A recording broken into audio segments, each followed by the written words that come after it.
We're continuing on Shulchan Aruch Orach Chaim, Siman Kuf Nun Dalet Sif Hey. On the regular Mishnah Berura Dapim is Daf Membet Amud Aleph.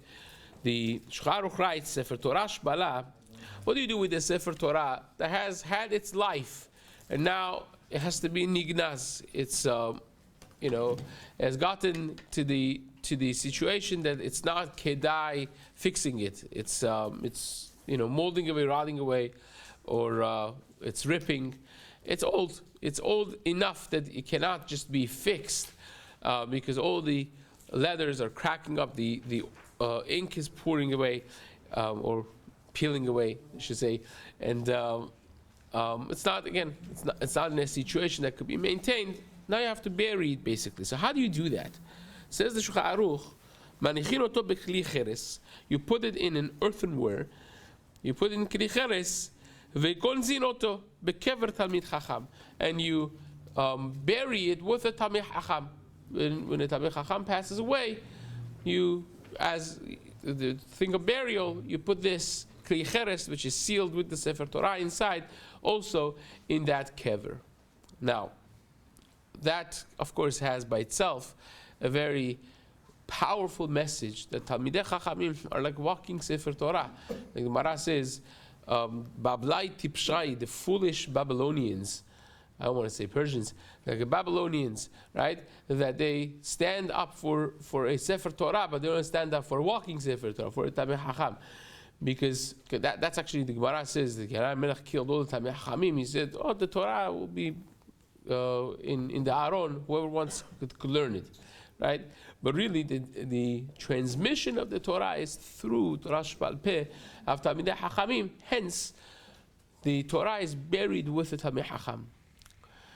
Now, the Gemara in Moed Katan discusses in the funeral of the Talmidei Chacham, also they bring a Sefer Torah to say Kiyem Ze Mashkatuv Bazeh, that this person has established and done what it says in this, which means in the scroll of the Sefer Torah, even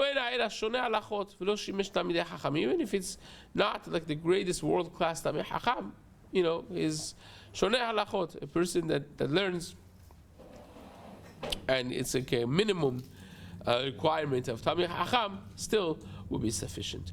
Enosin, so the Berura says to that, same is with the Sifrei Nevi'im and Ketuvim, not just with the Sefer Torah, but also for Nevi'im and Ketuvim. Now, there are those who say, if you have a Sefer Torah that's pasul, but it's not rotting away, it's not destroyed completely, or burned chas v'shalom, but it's just pasul. So, if they're not reading in it anymore, because you can imagine a Sefer Torah that was written by a person that's not necessarily the best of the Sofrim. He made fair amount of mistakes, so many mistakes that's not kedai to, if you find 3 mistakes back to back, before you get to fix them, then the whole Sefer Torah has to be checked. It's not so, it loses its chazakah, kashrut. And imagine if you have many, many mistakes, then at some point you don't want to use it because you just don't trust the writing. So there are those who say that you should not bury, but you should leave it in Aron Kodesh until it gets to that situation of being baleh. But there are those who are machmir like that. So it says the Mishnah Berura, why do you put it in keli cheres? Oh, by the way, we skipped a few words here.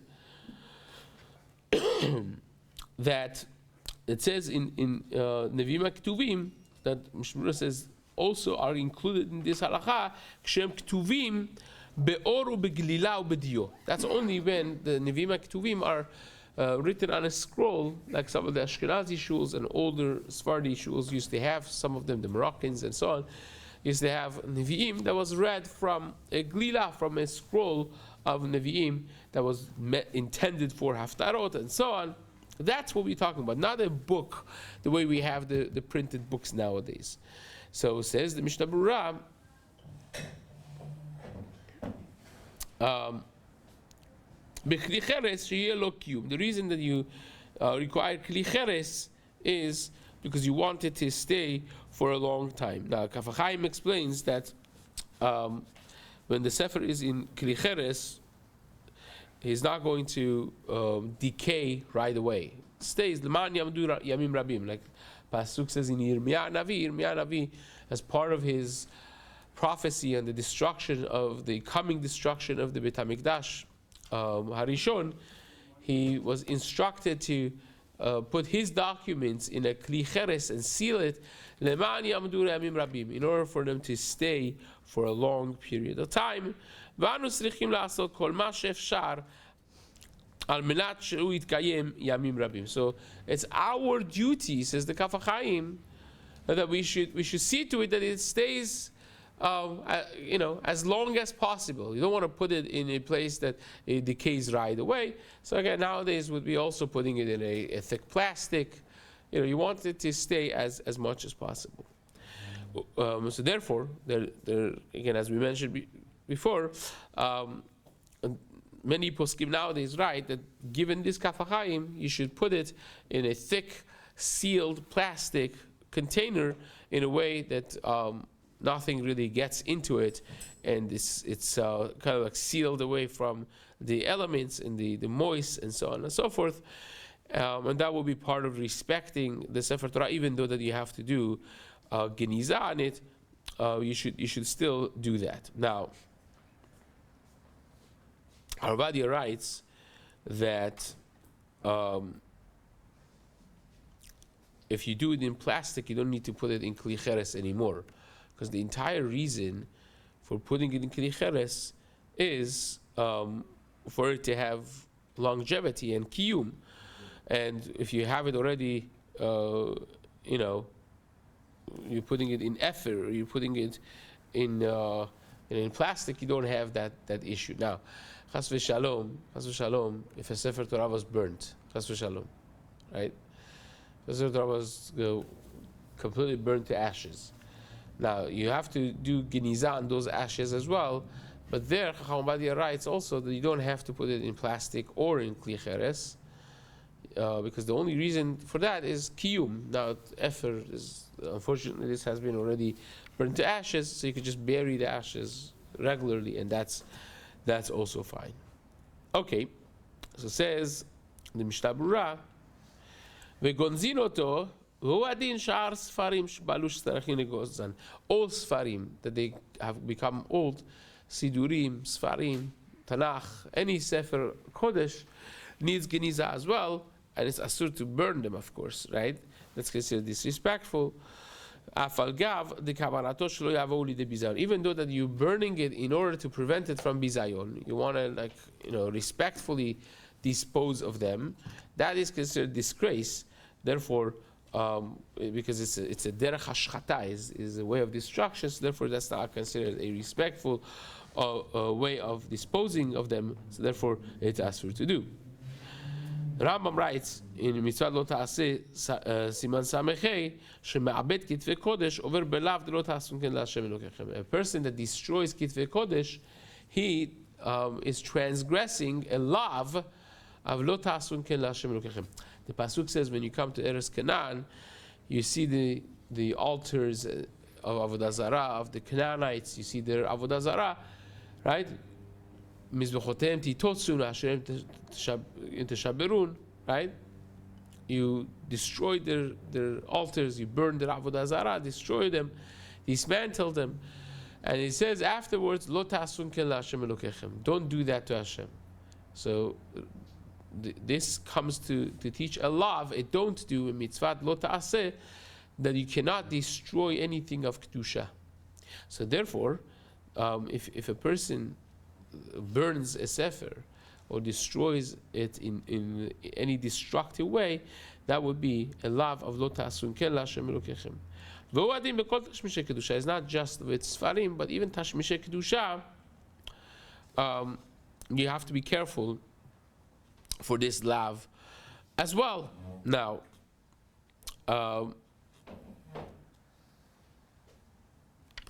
first of all, a few things that you see from here. One is that the putting geniza in a plastic cover or in a kli cheres is only limited to Sfarim that are written b'kedusha with hand on parchment with a dio, Sifrei Nevi'im, but not printed books that we have nowadays, right? Even Chumashim, that's not included, right? Now, the Kaf Chaim writes still you should put them in bags, even though that's not a necessity to put it in Kli Cheres, but you should still bury them, not just naked, so to speak. You should put them in bags. And this is, again, people who are involved with Geniza. I have been at Geniza sites that really want to tear a kriya.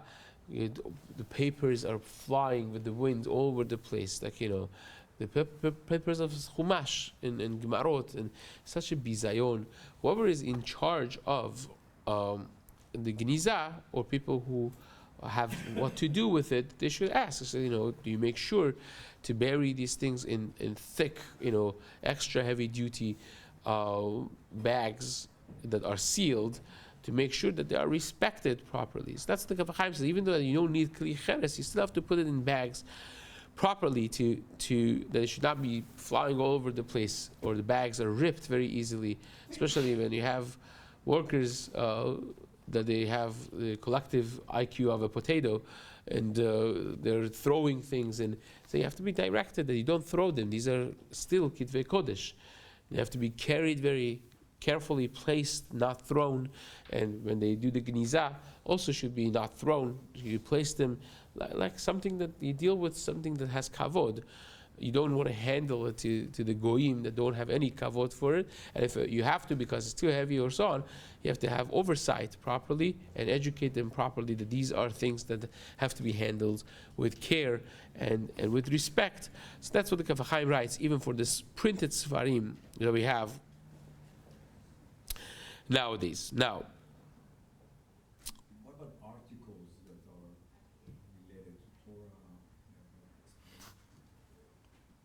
Articles, so that becomes a good question. In other words, for instance, you have Mishpacha magazine, or the Jewish magazines, even kids magazines. They have, let's say, a page or two of Torah.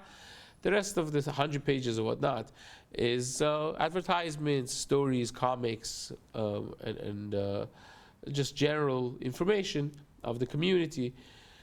And that, it becomes very questionable whether or not you have to pull out that page of Divrei Torah and put it in Geniza or not. Some people do. Certainly the whole magazine does not need Geniza, that's for sure, right?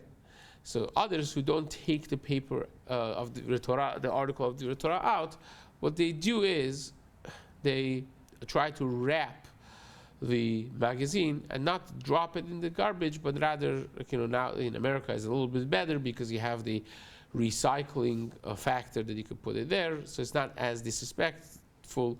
It's not that you're putting it with garbage and with excrement and so on. You're putting it in a place that everything is clean, and they're going to be disposed by goyim, and others that are more machmir, that they don't even place it in there. They put it on top, wrapped on top of the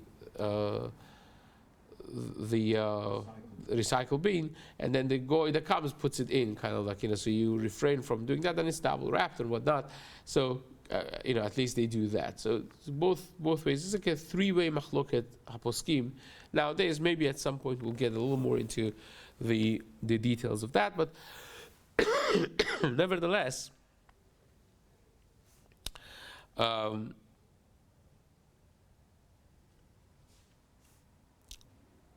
Ben Ish Chai writes that if you have a room that you put all the Geniza things in it, if possible, you put all the things that need Sifrei Torah that need Geniza, and so on and so forth.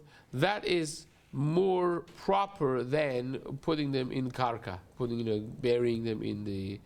So that opens the door for selling a Sefer Torah to museums, and is that considered more respect or less respect? Of course, there's a monetary aspect of it, but it's also the fact that, like in museums, they're going to be showcased in a proper, respectful way. But at the same time, they're open all the time, and people come. Sometimes you have people who may not be dressed properly, and so on. That again becomes a whole question that's multifaceted. by itself, but the Ben Ish Chai does write that if you have the possibility of not burying them, but rather keeping them in a room for that's miyuchat, that is designated for Pasul Sefer Torahs, that is even better than burial in the ground. Now, a Sefer Torah that has become pasul and it's kind of like decaying away,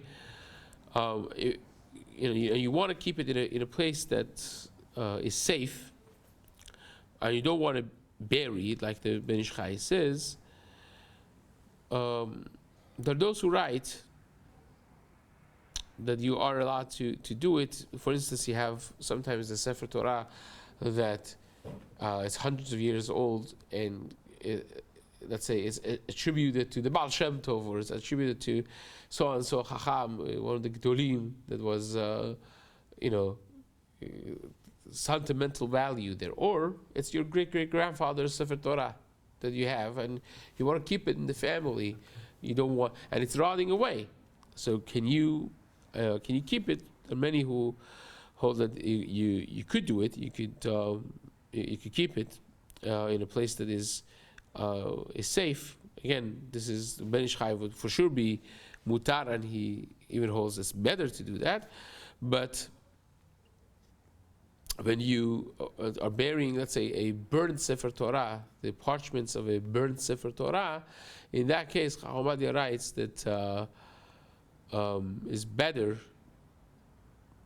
שנכון לקוברן בלוויה פומבית ורוב עם לכבוד התורה הקדושה.